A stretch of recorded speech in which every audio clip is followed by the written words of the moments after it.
You're listening to the Holistic Spaces podcast brought to you by Mindful Design Feng Shui School. Episode 168, Feng Shui and Art with Helen Chen.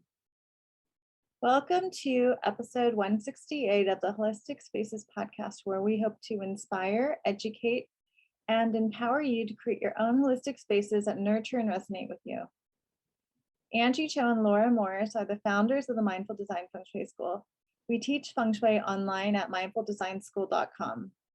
Check us out. Be sure to sign up for our mailing list for free information, free updates, special workshops, and different opportunities that are only available to our newsletter subscribers.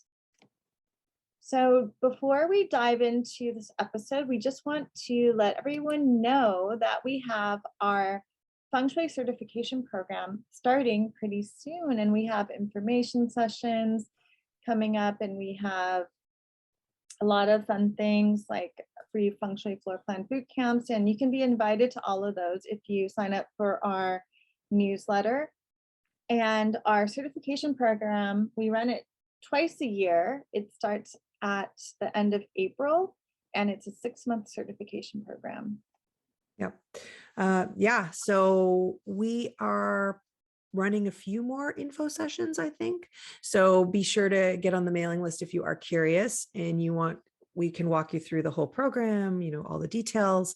And then after that, if you want to chat with one of us, we do discovery calls to chat about the program. So we're starting up the last day of April. So that last day, I think April 30th and May 1st. I don't know if that's right, but that weekend is our first intensive immersive weekend where we get into the foundations of the practice. So it's actually really fun to just immerse yourself for that whole weekend and get your tea and your lunch and have fun with us and hang out. Yeah, so we hope that if you have been interested in Feng Shui for a while and really feel called to learn more, check out our certification program. So we're really delighted to have with us actually a graduate of our certification program, Helen Chen. And Helen has a background in art and design. Helen brings an artful and contemporary aesthetic to Feng Shui. She uses traditional BTB Feng Shui methods and creates modern images that activate and embody Feng Shui ideology. With compassion and a helpful hand, Helen hopes to uplift your space and spark the positive changes you wish to make. Welcome, Helen. Hi, Helen. Hello. Hey. Thank you for having me. Thanks so much for coming. It's always so wonderful to have one of our graduates on the podcast, and I'm really pleased that you agreed to join us and to talk about your experience and your new offerings and how you really have woven together your love of art, your culture, your cultural background, and how you're beginning to manifest this all into a beautiful art card deck and into different Feng Shui offerings. So we're really delighted to chat with you today. Thank you. I'm excited to be here. Well, I wanted to start with some questions and going a little bit into your own history and your connection to Feng Shui. So could you tell us about your first introduction to Feng Shui? Sure. So as in my childhood, my dad had a Feng Shui master who he consulted for a lot of things. Mostly it was always, health, luck, and money, right? So those three things.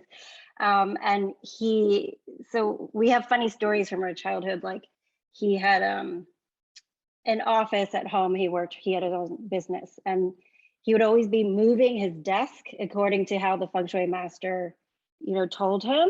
But it would be one day, like in the middle of the living room, or one day switch to a different position, like sort of always shifting.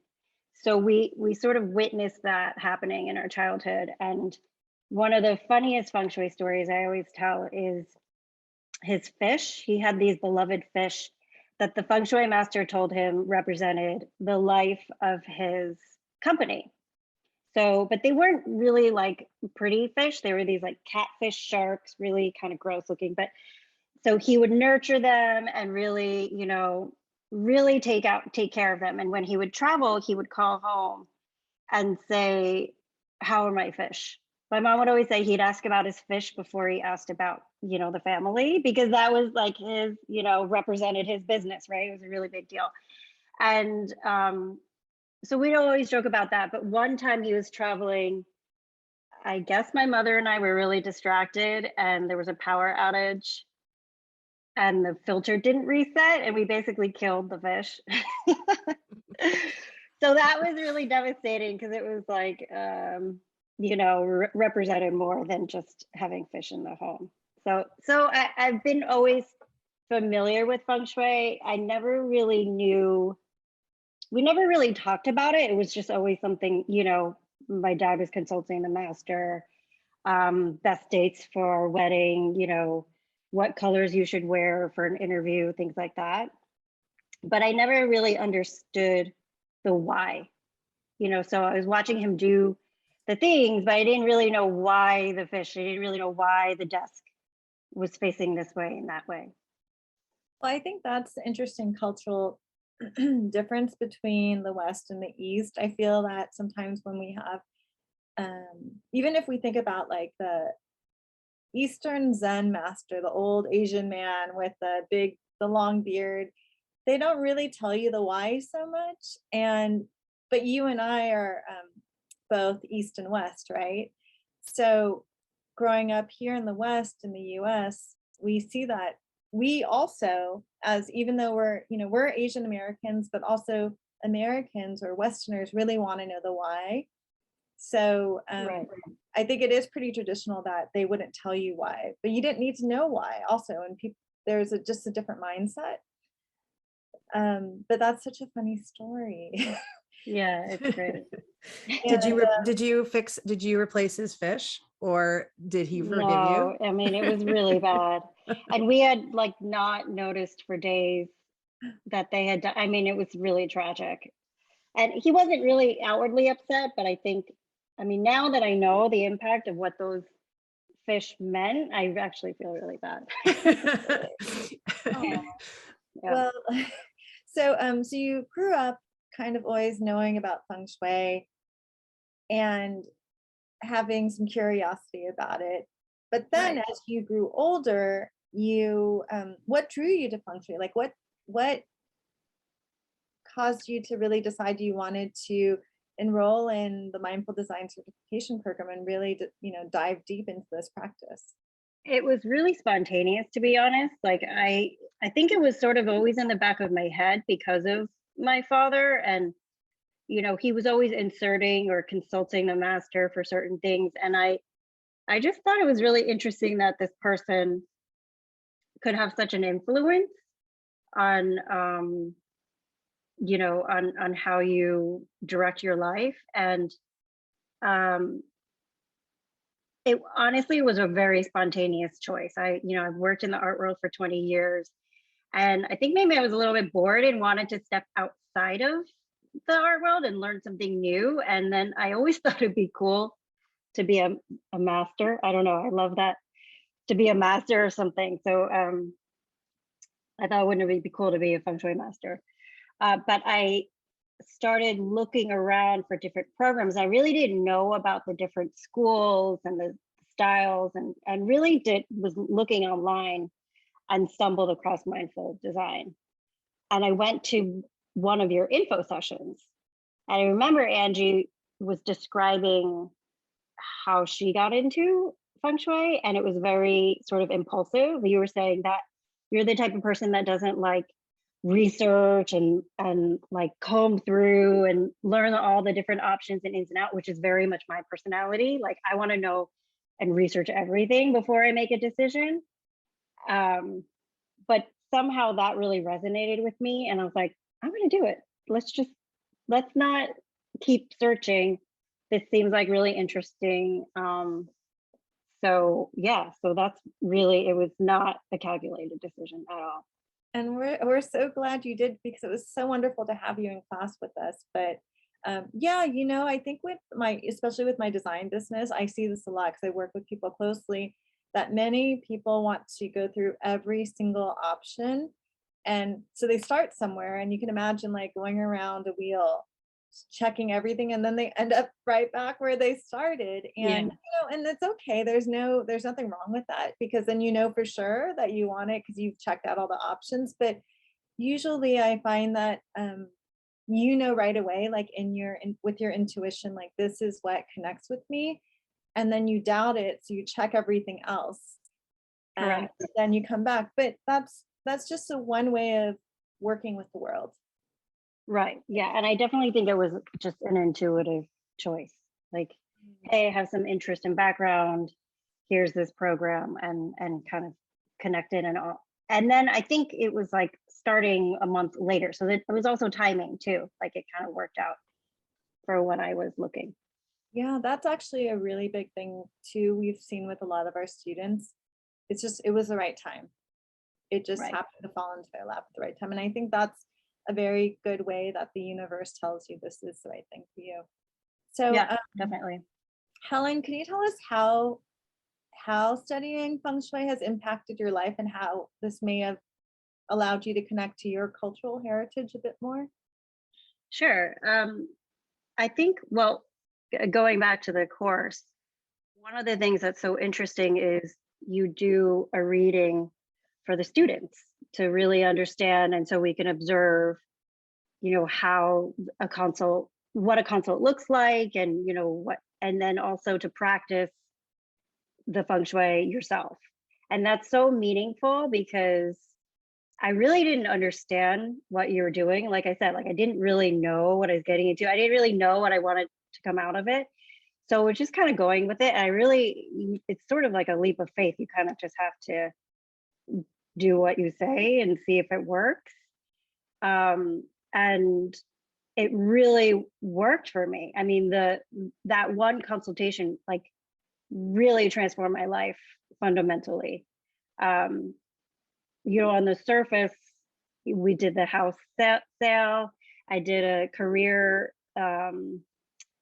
mirrors cure, and really like tactile adjustments that you gave me shifted my life hugely. So that was really exciting just to see and witness, and to understand how it plays out in practice. Yeah, I remember when you were selling your house, you told me like, Angie, I wrote down a number that I wanted, and it was a crazy number. That was way more than you thought you would get. And you said you got an offer with that exact number, right? We got like 8 offers above that number. And it was really just like a dream number, And I'm in New York, and the real estate market can be like that. But prior to the year, we tried selling our house and nobody had any interest. So it was quite meaningful. Yeah, and I'm curious talk also about how this may have connected you to your cultural heritage in a way that you didn't expect as well. Yeah, sure. So I'm Taiwanese. My parents are from Taiwan, and our Asian culture is pretty strong, even though I was raised here. I have a deep understanding of it, from what my parents taught me. But I think with Feng Shui, it sort of forced me to look at how that plays out in life, right? So like, for example, Lunar New Year, right? We celebrate it, and it's really a family thing. It's, it's centered around food, and we have all these traditions. And in Feng Shui, in BTB, we have our also Lunar New Year traditions as well. And so it was a really fun way to say, oh, okay, well, we have these traditions at home. These are the Feng Shui traditions. Some of them overlap and some of them are new. So it kind of helped me expand upon what I already have, especially I'm in the US and I'm raising mixed children. So we're always sort of blending traditions. Like we have Thanksgiving, but we have it with turkey and Chinese food. And, we kind of just always just kind of make up our own things. And so the feng shui was just sort of more an extension of what else I can do, and make it my own and make it fun and creative. And there are a lot of common things like the red envelope or the red string. I remembered in my wedding, we did a red string blessing where like the person who married us connected us with the red string. So there's a lot of like meaning that I didn't really understand that were actually feng shui infused. Or the gourd, the Chinese gourd you just talked about, we had Chinese gourds all over our house, like these shell of gourds. And I was like, what are these things? I just thought they were decorative. So that I learned the meaning behind that last week. Oh, wow. Well, we want to also talk about your art, but I think this is a nice segue. This one question, I feel like you really received so much from taking this feng shui program with us, and we've received so much from you being a student of ours.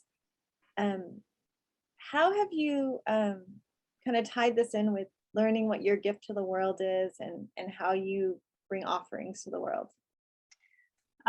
So I didn't really know what I wanted to do with feng shui, like just what I explained to you alone, like connecting the dots from my childhood and connecting it, with my heritage and selling the house. All those things I feel like were enough for me for the course. I mean, those are all really meaningful in my life, but it took me a while to figure out how I wanted to offer it into my work. So my background is I manage private art collections. And so I work with private collectors in their homes caring for their collections. And a lot of what I do is installation. So if you move or buy new artwork, we do like a big install. And it's a very intuitive way that we hang art. There's no formula, right? But with the feng shui, it sort of gives a deeper intention or meaning to the work that I do. So for example, I've done a feng shui consult with a client who said that they wanted to redo their dining room and host more. And, they hadn't had people over since COVID. And so we did a full consultation, but then I came back and reinstalled the existing art in the home according to like what the feng shui goals were. And that one goal was, to be more social and have more people in the dining room.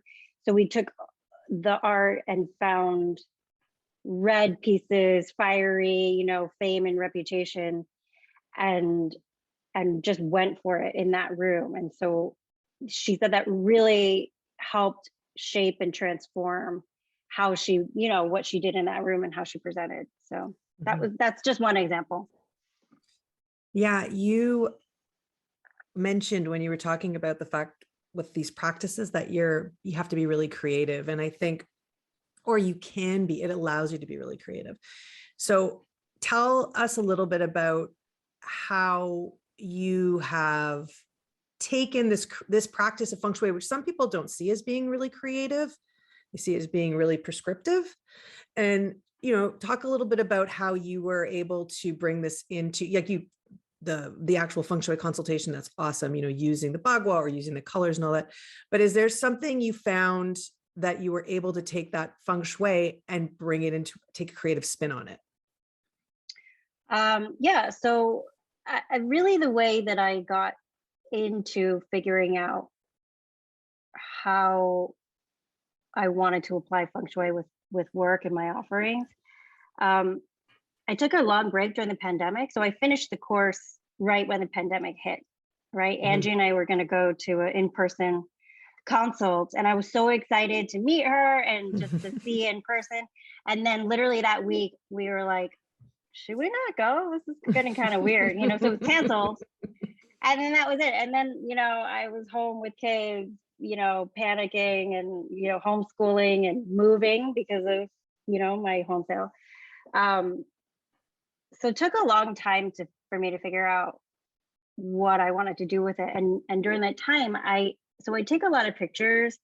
I travel a lot too. So I have a lot of photos from around the world. And after the course, I was sort of seeing the Bagua, I was seeing imagery, Feng Shui symbolism in everything, right? I'm like walking down the street, like, oh my God, that's so water, that's so this, right? And you learn that from the course. So I started like categorizing these images into the Feng Shui Bagua. And then I had this sort of aha moment. I have this a business partner who's really lovely, and she was working with an artist at the time. She came over during the pandemic and said, oh, I'm making these little cards. And there were these sort of bite-sized cards for the artist's work. And I was like, oh my God, this is how I can apply my imagery into these cards and then maybe use them somehow in my practice. So it takes that creativity, you know, the visual, the application. So the cards then became an application to sort of activate a certain area, right? So we've learned to really like use our interpretation, right? Like you've empowered us to really, it's not prescriptive. It's not like, okay, you must put this water fountain here. It's like, well, these are different ways you can do it. You can use a crystal, you can use a mirror. And so I sort of found my way using these cards that are really art inspired, Feng Shui inspired, to activate something, you know, something you're working on.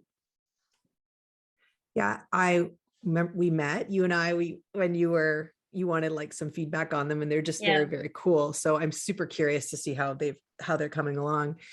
And I'm just thinking, you know, given what you've already were talking about with Angie, that it seems like a really great representation of what you are. So this cultural heritage, this desire to really connect with the practice of Feng Shui, but you like absolutely put your own spin on it and made it your own, which is really cool.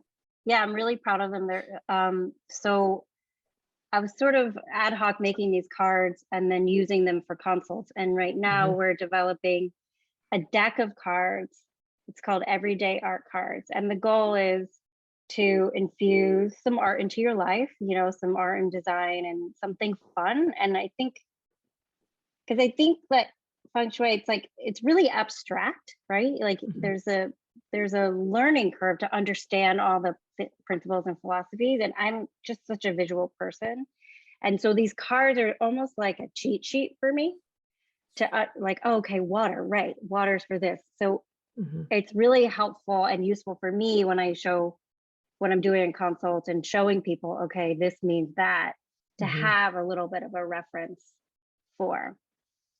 So that's been really, really helpful. Yeah, I mean,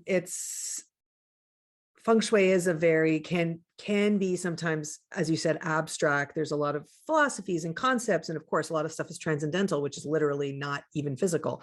So, you know, it's good to have something where people can look and connect with. And I think what's really beautiful about that too, is that your imagery that you've picked isn't obvious. Like it really allows people to make their own, come in with their own ideas without kind of saying, and this is this, and it's not like a picture of like, you know, this, it really gets you thinking and takes you to a different place, which is really cool.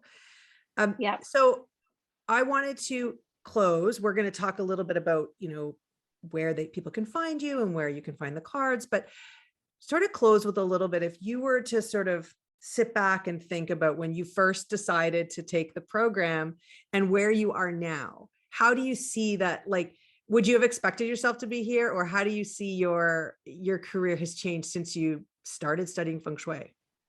I think everything really has changed in my life. I think the biggest thing that I learned from the program is setting intention. I think that's a huge thing of, you know, okay, so I hang art, but what's the intention behind that? Or so I'd like to help people in their homes, but what's their intention for what they want to do? And that's been really such an underlying influence in everything that I do, right? So Chinese New Year, what are our rituals? Well, what's the intention behind that? So I think going back to what I was saying about my dad's Feng Shui master, everything was really about, wealth and, luck and prosperity, and there was no reasoning. And so now I feel like I have the reasoning, and then the style of feng shui that we learn, it's really like such a holistic approach. It's not, you can work on love and relationship, you can work on your intuition, and there's so many areas, and they're all such universal themes that you really can like use it for all areas of your life, which I feel like I've done so. Helen, it's been so wonderful to know you. How many years has it been now? 2 or 3 It's been a years? few. I was sort of out for a year during the pandemic, so it's been 3 years maybe. Yeah, well, it was before the Yeah. pandemic. So Yeah, it was before the pandemic, so that's another yeah, era. but it's been such a joy to see how you've really made this practice your own. Thank you. Yeah, and I'm really looking forward to seeing how your everyday art cards come out. I know I have a prototype. Yeah, And, you have an early prototype. yeah, and all of the listeners should definitely check it out. We'll have a link to the cards on our show notes. And can you also let the listeners know how they can contact you? Sure. My website is Helen Chen, HelenChen.info. And on the site, there's a link to the everyday art card. So there's a description and some images of them. You can see a little bit what they look like, and then sign up for the release date. We're currently printing them, and they'll be out pretty soon. I have a question. What's your Yeah. favorite? Which one is your favorite art card that you've created so far? They're all awesome, I think. I think there's so there's 54 cards, 45 of them are imagery, and they all relate to an area of the Bagua. And then there are 9 cards that are explanations. I have one here. I know the listeners can't see, and the 9 explanations are really just like, sorry, that's my phone. They're like a really easy intro into feng shui. Can I read one to you? Yes. So the one I'm holding up is wood, and it's green columns. And then the back says green represents spring and brings a fresh vitality. Pull in place a green column card to inspire new growth and family. Set an intention to feel new beginnings and varied possibilities. So I love this because this is sort of my cheat sheet, when I go in and I kind of forget what the guas are. And then there's 5 cards that are, lush green, beautiful images, woods, forests that pair with this. Wonderful. Yeah, so I love them all. Sorry, there's no one image.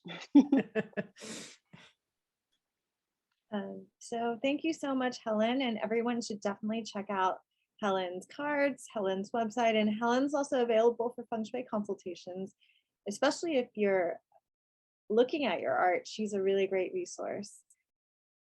So thank you so much for listening to this podcast. You can tune in every Monday for a new podcast episode. You can always support the podcast by checking out our website, mindfuldesignschool.com. We have information about our certification course and other offerings, little mini courses, different workshops.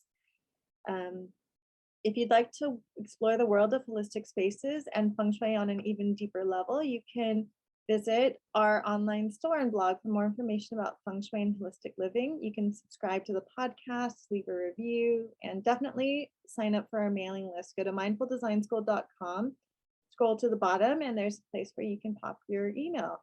Thank you so much for listening, and we'll see you next week.